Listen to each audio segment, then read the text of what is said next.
Hello, and welcome back to Beyond Common Business Secrets. Congratulations for making the decision to invest in yourself. I'm your host, Tracy Watt-Serino, and today's episode, we are diving deep into every business professional has the potential to be a visionary leader within their organization. So in our empowering episode, we are diving into embracing the concept of your inner CEO.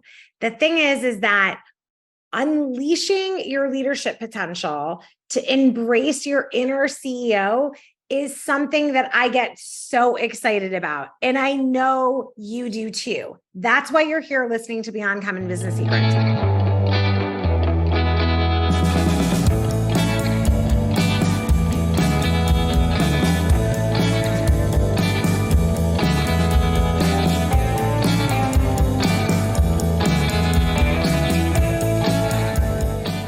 So think about how tapping into your true leadership potential and fostering your visionary mindset, and stay tuned as we explore the essential skills, attributes, skill set, mindset that create an exceptional CEO. Then we're going to provide you with some actionable strategies for your business professional development so that you can unleash your leadership potential and truly embrace. And when I say embrace, wrap your arms around it, make sure you feel it with every fiber of your being so that you as a business professional, business owner, entrepreneur, leader can inspire your teams. You can drive success. You can make a significant impact in your community and make a significant impact on your business journey so that you truly feel like the CEO of both your life and business. So that's what we're doing here today, which is honestly, this is one of my absolute favorites because so often I'll hear small business owners say, "Oh, I'm just a solo entrepreneur," or, "Oh, I just have a team of 35. I just have a small business." And I say, don't say that. Stop saying that. Erase. Say, "I am a powerful, beyond amazing CEO," and be the chief executive officer of your life, right? Be the CEO of both your life and business. And when you embrace that, everything shifts to you being the business owner, the business dream that you were meant for. And I just get so excited and passionate about this. So here's the thing. When we're purposeful from the standpoint of our job is to empower other people to be a part of this visionary mission, right? Business is, I think it's Tony Robbins that says it all the time. Business is a spiritual game. And you know what? I think as women, we haven't embraced that fully. The thing is that it's a spiritual game that you need to align with and be the amazing CEO being that you are. It's not all doing, right? So we have to kind of get centered, be in alignment, and allow some of what the universe has to offer to come to us, right? That's really being the CEO of your life. So think about the ideas of what actionable steps right now in this moment are decisions that you've been avoiding. Because the number one thing that our students and my clients will say is, "I've been avoiding this," or "I've been avoiding that." So know that avoiding a decision is the same thing as making a decision. I say that all the time. It's I say it so much, but it's so true. So whether you made it or avoided it, it's still a decision. So you might as well own the decision, right? And that's what we're talking about today. So what does it mean to embrace your inner CEO and really become a true business professional leader? It means setting some clear ground rules first for yourself. Like, what are your personal values? What are your clear non-negotiables so that you can keep things in a container? Because I know in the beginning of my career, like I, I probably still could do this because I do love my work, but I would work just for the sake of work, and I could probably, work till all hours of the night. But putting a container on how much you're going to give of it so that you actually have a life is crucial. That's how you become the chief executive officer of your life, right?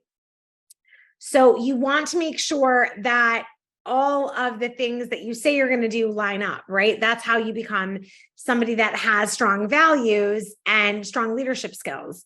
Like, you have to do what you say you're going to do.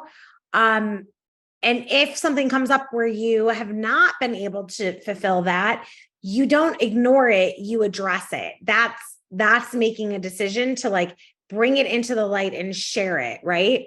So you want to really think about, how do I align this purpose of this business, this mission, my own personal core values, and creating the boundaries and non-negotiables that don't serve you. That is super important. Then from there, you want to identify and overcome like common obstacles to stepping into a leadership role. So here's the thing. Everyone's business is different, but some of the most common obstacles are that when you first open your business, you realize like, oh, I got all these people excited about my vision and mission, and now they're working for me. But you're used to being one of the gals, and now you have to lead people, and they are not going to like it all the time. Sometimes it feels like they don't like you. And that is a hard lesson to learn. It's thicker skin that we must develop. But you also have to realize that with great, with great reward of doing this mission that you want to take to the world comes great responsibility. And sometimes it is that people aren't going to like you. You're not going to be the most popular person. You're going to be the leader that needs to carry out this mission. And that's what being the CEO is of your life, right? Like, my son can throw a temper tantrum all day about not wanting to eat broccoli and thinks that marshmallows are a food group. I'm not going to force him to eat broccoli, but I'm also not going to let him sit there and eat marshmallows, right? So he doesn't love it. Just like our teams don't love when, no, we still have to be at work because someone has to serve the clients, right? So there are things that just because people want them does not mean we give it to them just so that they like us. And that's a huge shift for a lot of business owners who are first-time business owners that are not used to, like, the reason they've been so successful usually is because people really like them and they get along well with people, and they lead people in good directions. And then all of a sudden they're put in a leadership position and they're like, oh shit, this is hard, right? So think about that. Sometimes you'll discover that it's not for you, but if you keep digging and keep going deeper, you will discover that there's power in that. And the biggest power is in setting up your day right and understanding that there are going to be obstacles and going after the skill set, getting leadership training, get in a program that really teaches you how to be a CEO, because there are many things. If you're going to just be doing, and this crazy doer of all things, that is a recipe for burnout. That is a recipe for people don't want someone doing everything for them. They want to be a part of something that they get to contribute to. So being a CEO is about delegating. And it's not going to be as good as you would do. It's going to be different and maybe even better, right? So you have to embrace the idea that people are going to do it different, but if the end result is good enough, then it's good. Let's go. Right. I used to drive me crazy about typos. It used to drive me bananas about typos. And I'm not really good at grammar. So this is more of like a personal, like kind of stigma that literally kept me from writing books for years because I just didn't think I was worthy of being an author because I'm not good at grammar, but I have good stories. So eventually you realize that you could just hire an editor. Yeah. Yay. Right. And I'm not expected to be good at grammar, but I can tell you a great story, right? I can come up with compelling concepts that really, really work when you apply them in your business and you layer on systems and strategies, right? Like I really can help a lot of people in that area. Had I stayed small and still worried about the typos, the world would not know that, right? They would still be stuck inside of me. And here's the thing, years and years ago, as I was worried about typos, I had a person on my team that was really great at grammar. She was like, if you could imagine like the nanny meets English teacher. So she was so good about typos, but when a mistake would go out and there was like a typo, she would freak out on like our front desk team. And the thing is that it's a typo. So yeah, it sucks. It's embarrassing for a minute, but here's the thing. Here's the phrase I've come to love over the years, and I say it all the time. Nobody cares about typos when you are changing their life. So when you are creating things of value and you are transforming people's lives, which is what we do at Beyond Common, nobody cares about the typo. Now, of course, we're going to do our best to make sure, but the thing is that done is better than perfect. And you need to take that philosophy, that strategy, when it comes to how you're dealing with this as you delegate stuff. Because when you put people on your team, you're buying back your own time, right? You don't put people on your team just because you think you need people. I've already made those mistakes for you. Don't do that. They have to have a key role in generating revenue, period. If that's not the case, they don't belong on your team. So allow that to keep happening. And then you realize, okay, I need to make the decision that whoever I put on my team should bring money in. So that could look like they're doing more administrative stuff. And then you're free to be making more money instead of doing the administrative tasks. So see how that's still a core link to the money? That's how you become the CEO of your life. You delegate tasks that are non-revenue producing.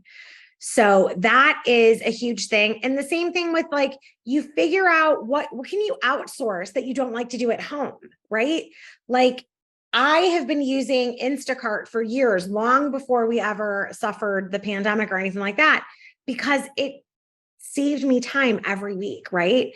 So think about things that can be outsourced at home, or think about strategic partnerships you could make with neighbors or friends, and really, really think of ways that you can save time in that way. That's another way to be the CEO of your own life. But the number one thing, the biggest takeaway I want you to have from this is like, whatever skills you don't have when it comes to being a CEO, know that there's nothing wrong with you. You are absolutely perfect as you are. There are strategies for overcoming this. There are programs, there are tools, there are coaches to hire to help you develop the leadership skills, the decision-making skills that bring efficiency and effective action to your team. There are communication skills that you can develop. We dive so into so much of this inside the Beyond Common CEO Power Code. So if that is a direction that you need help with, by all means, join us. We're doing a upcoming launch for that. So definitely check it out. Everything will be in the show notes, but know that you're amazing. Making a decision is what it takes to be an effective CEO. So I hope that you're having the most beyond amazing, wealthy, abundant, prosperous business life kind of day there is. And we will see you on the next one.